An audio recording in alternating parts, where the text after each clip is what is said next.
we published an SEP today, as you will have seen, and it shows that basically participants expect relatively slow growth, a gradual rebalancing of supply and demand in the labor market, with inflation moving down gradually.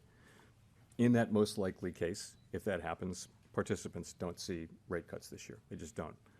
I would just say, as always, the path of the economy is uncertain, and policy is going to reflect what actually happens rather than what we write down in the SEP. But that's not our baseline expectation.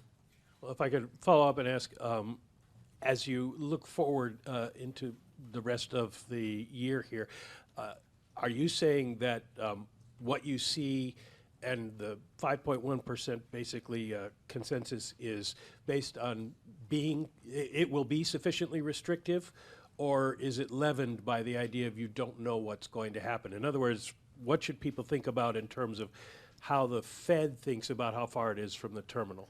It's going to depend. Remember, we're looking, for purposes of our monetary policy tool, we're looking at what's happening among the banks and asking, is there going to be some tightening in credit conditions? And then we're thinking about that as effectively doing the same thing that rate hikes do. So in a way, that substitutes for rate hikes. So the key is we have to have policies got to be tight enough to bring inflation down to 2% over time. It doesn't all have to come from rate hikes. It can come from tighter credit conditions.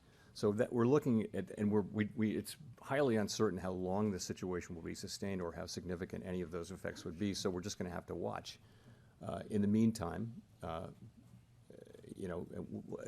obviously at the end of the day, we will do enough to bring inflation down to 2%. No one should doubt that.